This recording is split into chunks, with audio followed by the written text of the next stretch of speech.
இன்னைக்கும் சீமானுக்கு மேல கடைசி நம்பிக்கை வைத்துக் கொண்டு சரி அவர் பின்னால் செல்லலாம் என்று நினைத்துக் கொண்டிருக்கக்கூடியவர்கள் அவரது தமிழ் தேசிய அரசியலுக்காக தான் அவர் பின்னால் இருக்கிறார்களே ஒழிய அவர் ஒன்றும் பெரிய சினிமா நடிகரோ இல்லை மிகச்சிறந்த நிர்வாகியோ கிடையாது.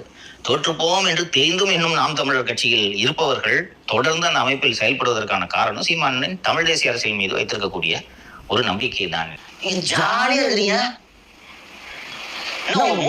ஓட்டு போட்டுருக்காங்க அந்த ஜனங்கள்ட்ட அவ்வளவு நம்பிக்கை உங்களுக்கு. ஒரு சூப்பர் ஸ்டார் ஆகிறதுக்கு நீங்க 25 வருஷம் உழைச்சிட்டு தான் வந்திருக்கின்றத மறந்துடாதீங்க.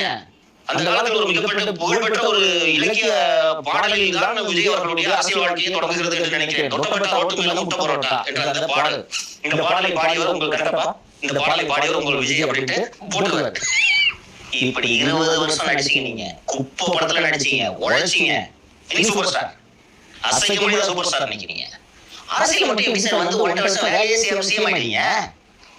இன்னொன்னு நடிகர் பின்னால் போகக்கூடாது, நடிகர் பின்னால் போகக்கூடாதுன்னு சொன்னா இவரே குரூப் டான்ஸ் ஆடிட்டு இருந்தாங்க. அவரு இவர் நடிகர் தானே, இவர் நடிகா சினிமா போகலன்னா நீ சீமா நிறைய சொல்லி இல்ல சார், அவர் கருத்துக்கள் அரசியல் கருத்துக்கள் சீமானுக்கு இந்த அறிமுகம் எப்படி வந்துச்சு? சமூகத்துல நடக்கிற பல பிரச்சனைகளை அவர் வந்து அட்ரஸ் பண்றாரு தானே சார். துப்புரவு தொழிலாளர்கள் அதெல்லாம் அட்ரஸ் பண்றாருமா. இவரோட தொழில் என்னவா இருந்துச்சு? ஒரு இயக்குனரா இருந்தா நடிச்சா அதுக்கு பிறகுதான் தொழிலா பேச ஆரம்பிச்சீங்க.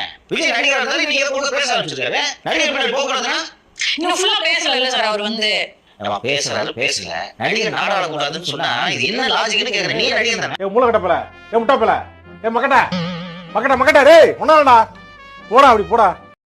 அவனை சொல்லி நிறுத்துங்களேன்டா. அவன் நிறுத்துற அந்த லூசுக்கு மட்டும் வந்துட்டே இருக்கான். போடுறா வர்ற நிறுத்துற அவனை. பைத்தியக்காரப்ப எதுக்குடா வரீங்க?